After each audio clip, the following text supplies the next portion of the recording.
oh, it's very light, I'll just bend over improperly, use poor body biomechanics, it won't matter.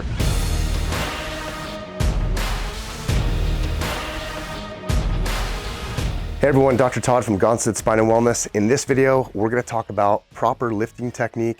We're going to dispel this whole myth of bend and lift with your legs, not with your back. That's only part of the story.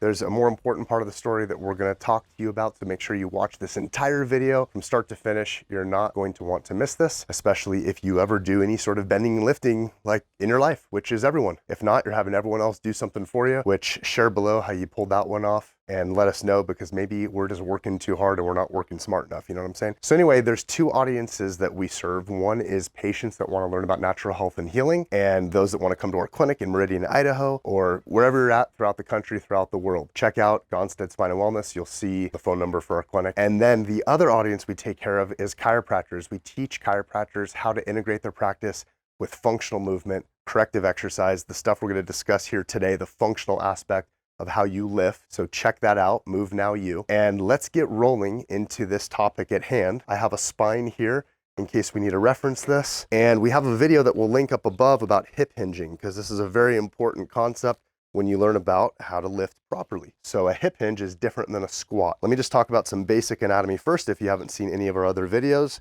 And if you have, I know this might be a little redundant, but this is good information to learn, because we want to ingrain this into your brain so you can teach your family, your friends, everyone that you know, because this is the information that's going to save you. You should have a forward curve in the low back. This is the front, this is the back. Forward curve, backward curve, not too much. Forward curve in the neck. All these points should line up. Should not be forward, should not be slouched. There's proper posture you're supposed to have. We'll see if we can find a video to talk about posture and what it is and what's normal. And if so, we'll have that linked up above. And then on this front view here, things should be fairly straight up and down. They shouldn't be shifted back and forth. The head shouldn't be shifted back and forth. I'll link a video we just did recently about head shifting misalignments. Those kind of postural distortions is what they're called. So check that out. So now what happens when you lift something, the whole thing that I was raised hearing, and it was only part of the story, was that you're supposed to lift with your legs, not with your back. Well, yeah, you don't want to lift like this, but what they talk about is you're lifting like this, you're squatting. So we have to talk about the difference between a squat, which is up and down, kind of like the piston of an engine, up and down, straight vertical descent, up and down. Some people can't do that. It hurts their knees, hurts their ankles. They don't have enough mobility, flexibility to be able to get down and do that. So what's the option there?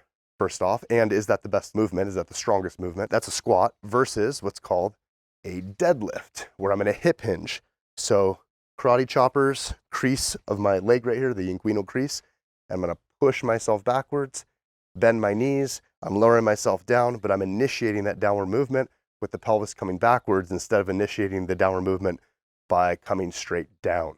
Okay, different movement, looks similar to the untrained eye. If you're into any sort of sports or competitive weightlifting or anything like that, those two movements are vastly different. Like if you're gonna jump over something, you don't jump like this, you jump like this. So that jumping motion is a hip hinge. This is a squat. Now with that said, what you wanna do when you pick something up, guess what? You don't wanna squat. You don't wanna lift with your legs. You wanna hip hinge. You wanna do more of a deadlift. I'm gonna demonstrate with some of these objects we have over here. We have a stack of chairs. We have this big vase pottery type thing that my wife's about to put something in, I'm sure. We got a little kid's bouncy ball back here. Yeah, that's not heavy, but if you bend over the wrong way and pick it up, the weight of your torso can actually put too much stress on your low back, and it can hurt a disc or ligaments or issues in the low back. That's the whole reason I'm even talking about this, is because a lot of injuries happen when people lift the wrong way. There's a right way and a wrong way to lift, and our bodies were put together to be able to be strong and healthy and vibrant and be able to lift stuff up. That's something that we've done since the beginning of time. Picked up big stuff and put it down other places. Some do it better than others. I'm going to show you the best way to do it. So let's go over to these chairs, for example. If I had to pick up this stack of chairs, not very heavy, but kind of awkward. I mean, what am I going to do? Am I going to squat down and pick it up? It's kind of weird. What I'm going to want to do is I'm going to want to hold it as close to my body as possible. So let's say I grab it from here. And I'm gonna hip hinge. So my pelvis is gonna come back. I'm gonna stand really close to it, hip hinge, come up, hold it close to my body, hug it, and then I can walk with it. When I put it down, I don't wanna do this. I don't wanna flex my spine, round my spine.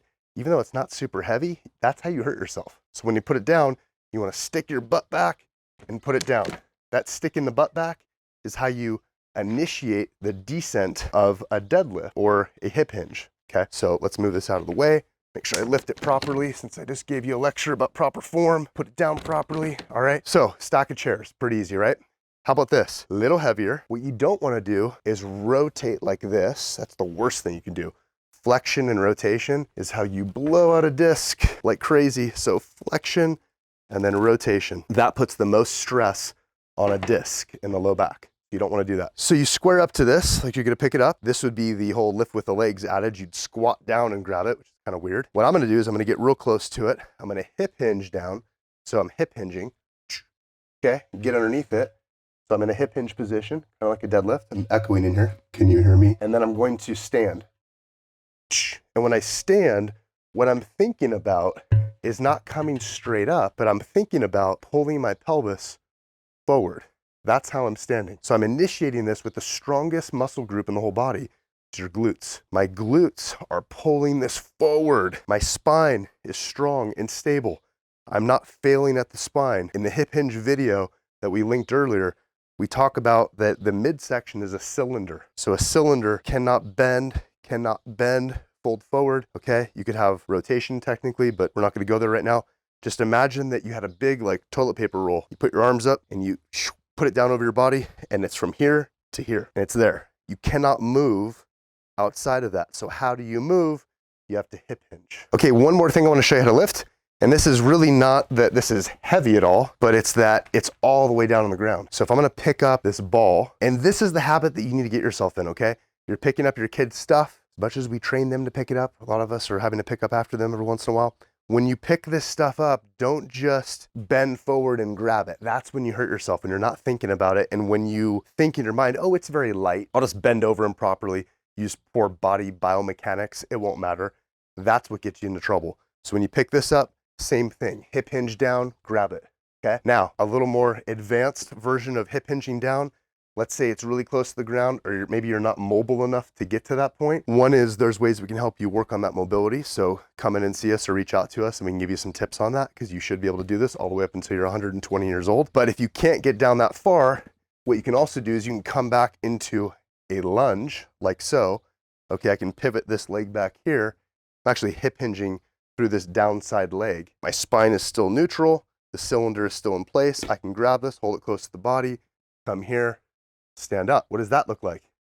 That looks like a get up, like a kettlebell get up, right? That's a movement in Russian kettlebell work.